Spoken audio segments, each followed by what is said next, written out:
Assalamualaikum warahmatullahi wabarakatuh. Sekalian andai tolan sanak famili, orang tua-tua cerdik pandai dan alim ulama. Selamat malam di bulan suci Ramadan ini. Insya Allah kita berjumpa lagi dalam Mimbar Bang Nejar. Hari ini Mimbar Bang Nejar kedatangan tamu yang gak asing lagi, tokoh pers, memang sudah senior, yang memang sudah malang melintang. Dan hari ini adalah Pemret mimbarumumonline.co.id. Bang Ngatirin, apa kabar Bang? Alhamdulillah, sehat Abang dah. Puasa tadi Bang? Insya Allah. Alhamdulillah.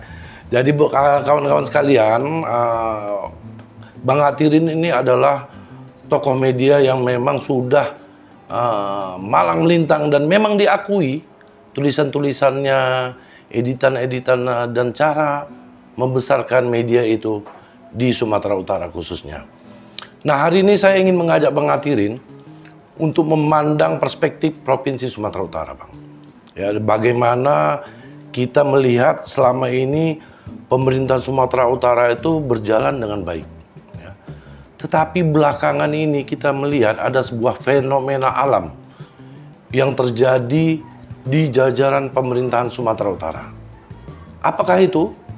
Yaitu mundurnya beberapa eselon 2 kepala dinas dari jabatannya. Nah, menurut Abang, bagaimana sih sebenarnya ini fenomena yang terjadi di pemerintahan Sumatera Utara?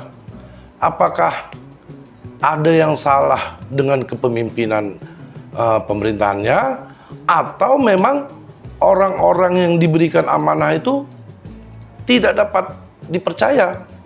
Karena di saat orang itu dilantik menjadi seorang kepala dinas ataupun eselon 2, dia sudah terikat sumpah jabatan. Dan dari peraturan menteri juga tidak boleh mengundurkan diri. Seharusnya seperti itu.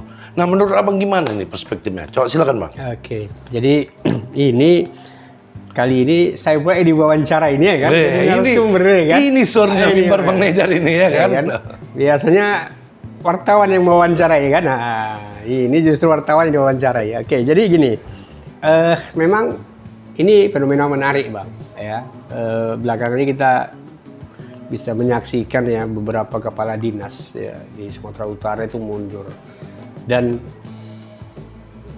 waktunya itu ya berselang berdekatan sekali gitu, ya kan? Bilanglah kurun 6 bulan. Nah, kurun 6 bulan, dan di masa kepemimpinan awal Gubernur Bobi ya kan. Jadi kalau kami media ya sebenarnya melihat ini kan bukan bukan semata kayaknya bukan persoalan individual saja. Ini pasti ada sesuatu yang sistemik ya, sistemik sehingga ada fenomena yang beruntun tadi ya.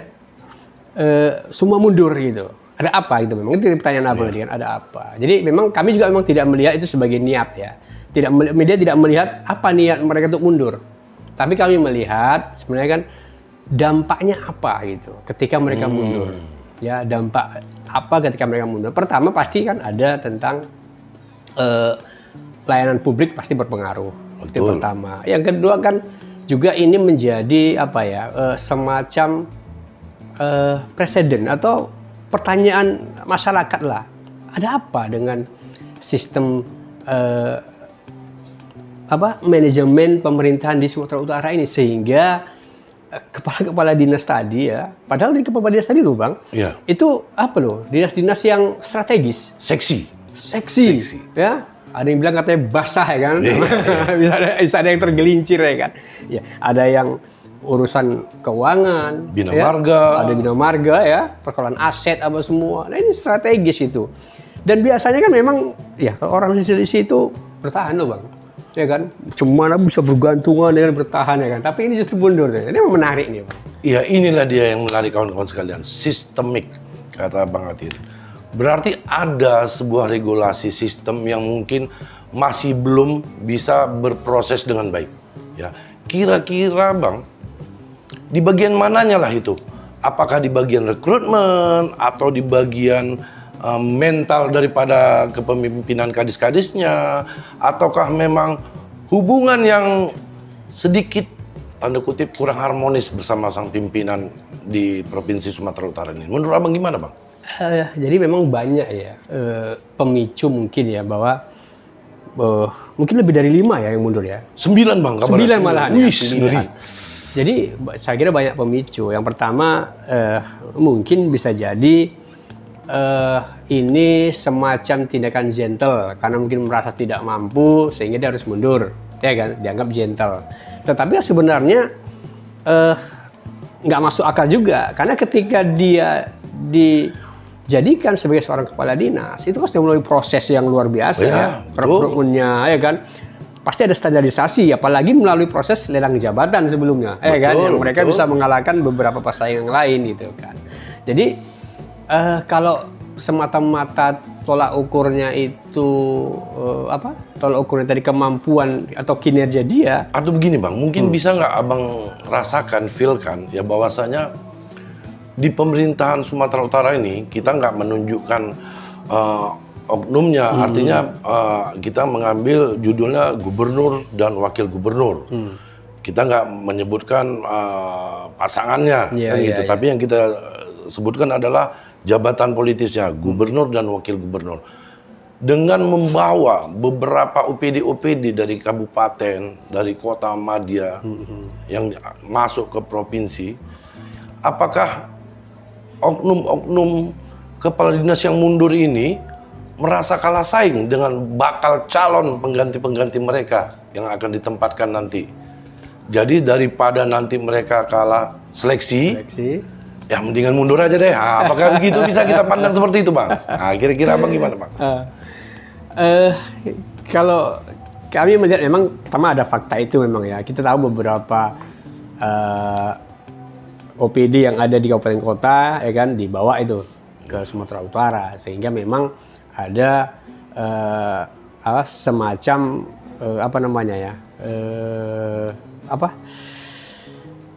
orang-orang yang tadinya sudah settle di situ mungkin ngerasa senioritas. Senioritas itu wah ini tentu bahaya nih. Jadi sebelum mereka tersingkirkan lah ya, bahasanya tersingkirkan karena mungkin dari sisi kemampuan atau apa ya mungkin mereka mundur. Ya itu bisa jadi.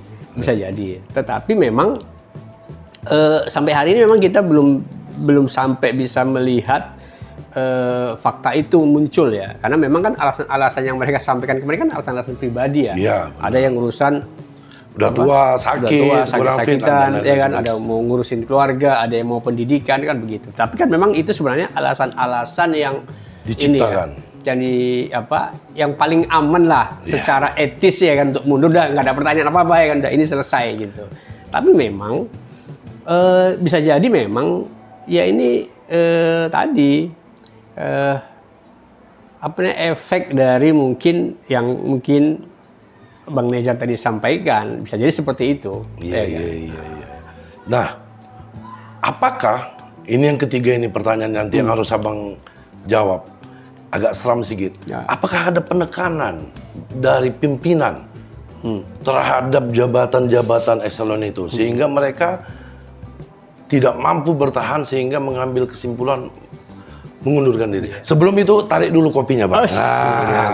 Ini Sanger nih Bang ya? Ini bukan Sanger, kopi hitam. Oh kopi hitam. Sanger belum datang tadi, terlambat dia. Siap. Biar kita tes dulu. Sedapnya. Arabica mana nih? Gayo Bang. Gayo ya? Mantap, memang gayo luar biasa. Jadi itu deh Bang, yang menarik terakhir pertanyaan saya tadi itu. Apakah ada penekanan-penekanan khusus melalui Sekda atau melalui Pak Gubernur terhadap target-target capaian yang mereka lakukan? Ya contohnya aja kita sama-sama tahulah PAD Sumatera Utara ini kan ya sangat minim lah saya bilang. Sehingga kemampuan dari bantuan kementerian pun ke Sumatera Utara itu masih dibilang sangat jauh daripada yang diharapkan oleh pemerintahan Sumatera Utara. Nah ini menurut Abang gimana Bang, pandangannya Bang? Saya kira itu sesuatu yang wajar ya ketika seorang kepala daerah ya itu mengejar target dari para pembantunya, ya kan? Karena ini kan menjadi tolak ukur tentang kinerja dia, ya kan? Apalagi dia misalnya dalam rangka merealisasikan janji-janji kampanyenya, maka dia harus memberikan target, ya kan? Target, dan dia harus evaluasi terus. apakah target-target itu bisa tercapai atau tidak. Nah, kalau memang tidak tercapai ya memang sah-sah saja. Seorang gubernur misalnya mereka harus mengamputasi atau mungkin memberikan catatan khusus kepada Reward bawahannya. and punishment. Reward and punishment. Sah-sah saja itu dan itu memang harus dilakukan. Yang tidak boleh kan misalnya penekanan dalam hal-hal yang mungkin itu di luar idealismenya mereka bekerja, di luar profesionalisme mereka, mungkin itu tidak boleh. Tapi kalau yang dituntut ada profesionalisme, saya kira itu hal-hal yang wajar. Betul, iyalah. Oke, baiklah kawan-kawan, terima kasih sudah menyaksikan Mimbar Bang Nejar hari ini bersama Bang Ngatirin, tokoh senior media mimbarumum.co.id.